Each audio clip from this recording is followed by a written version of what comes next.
It's that time of the week once again, meaning we have a brand new Star Trek Lower Decks Season 2 episode for you all.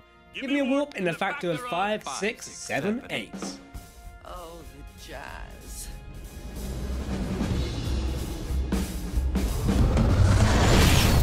Welcome to Trek Central. I'm your host Captain Jack, and let's get into it.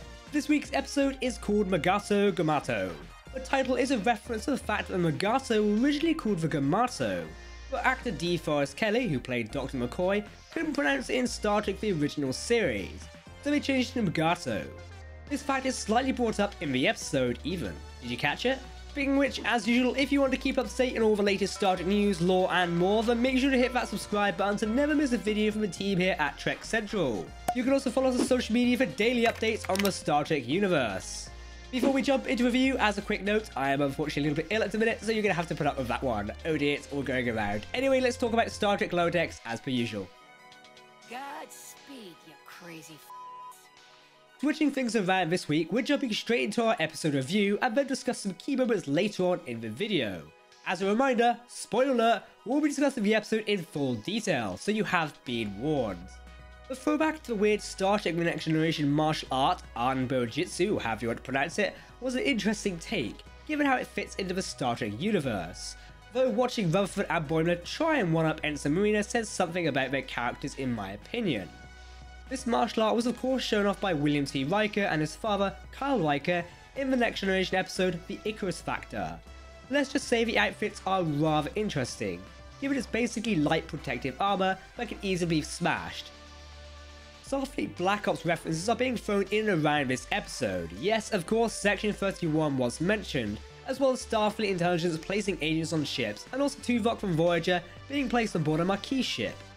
Let's be honest, at this point Starfleet is well known to not be all the bells and whistles of how great it actually is, so the idea that people still are shady about secret agents and undercover operatives does make sense. Though mentioning Section 31 was an interesting choice, as the organisation should not be that well known by this point in the Star Trek timeline, unless they have been exposed. That's a longer conversation for another time. We'll need to dig into that. Personally, this episode was very enjoyable, if not a little repetitive in its style. The action elements of the shack storming a Ferengi compound was some of my favourite moments, though the switch of Mariner apparently stabbing him was a turn I did not expect, even though it was set up during the conversation with the bartender. By the end of the episode, we find that Mariner is winding up the bartender with false stories, so that he spreads them throughout the ship. Thinking about it, I'm sure we all know someone who does this. You tell them something secret, and then everyone knows it within the next hour. Of course, the whole Mariner thing was a ruse set up by herself. While it was sort of funny to see her apparently murdering Shaxs and kicking the life out of Rutherford and Boimler, part of me feels like this has been done to death a little. Maybe I'm just overthinking it, but let me explain a little more. We've already been made aware in Lower Decks Season 1 that Ensign Mariner has had trouble fitting in on other starships, given she always ends up in the brig and being demoted or in trouble, etc. So why needs to be reinforced to us viewers that Mariner is apparently a flawed person? I'm not sure. One of the funniest moments in this episode to me was the death of Patingi, however you want to say or spell that name. In hindsight, saying this death was funny may sound bad, but hear me out. It's the sort of thing where someone says and pretends they're an expert and gets their ass handed to them immediately.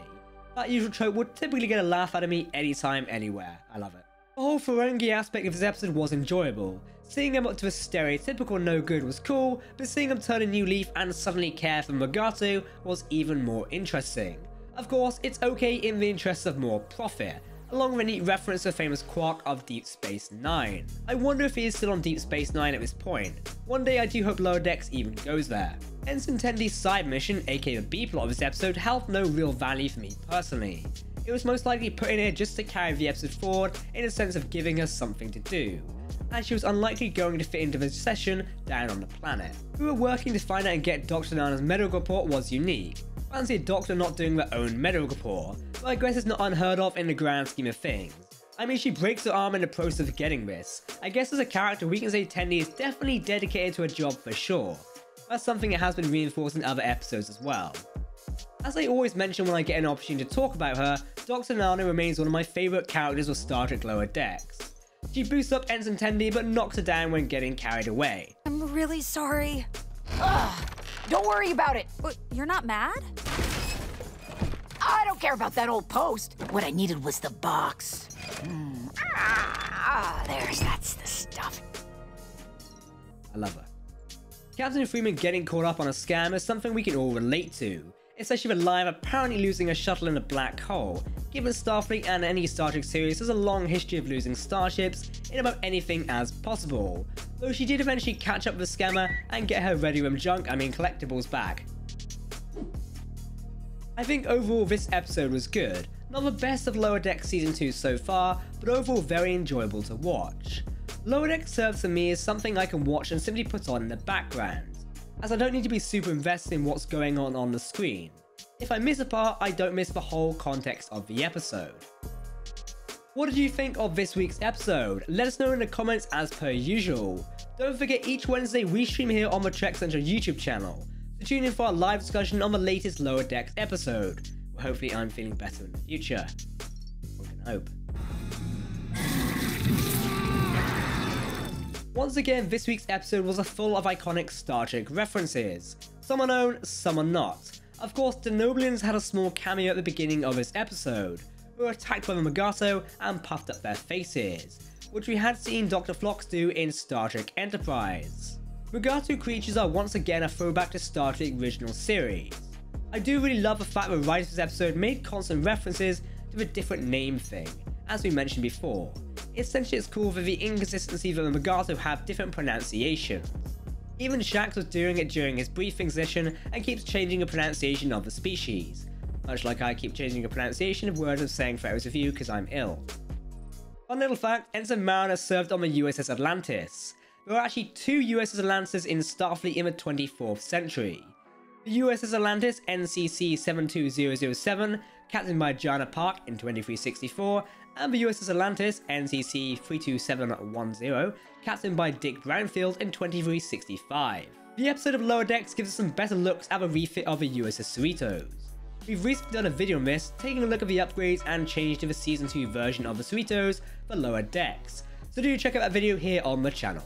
Don't forget to watch Star Trek Lower Decks Season 2 every Thursday on Paramount Plus if you're in the United States, or on Crave/CTV Sci-Fi if you're in Canada. And on Fridays via Amazon Prime Video for international viewers. Do let us know what you think of it as well, and follow on social media, etc. If you want to keep up to date on all the latest Star Trek news, lore, and more, then make sure to hit that subscribe button to never miss a video from myself and my team here at Trek Central. You can also follow us on social media, visit our website, or join our community Discord server. For now, I've been Captain Jack, thanks for watching, and we'll see you next time.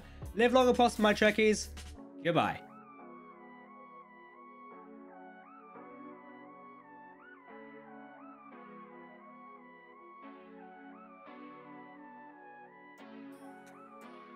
For the inevitable outtakes, I'm still recording this while heavily ill, so good luck to me in this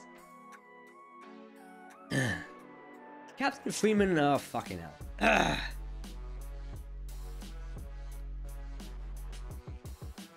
Tea. Oh, jeez.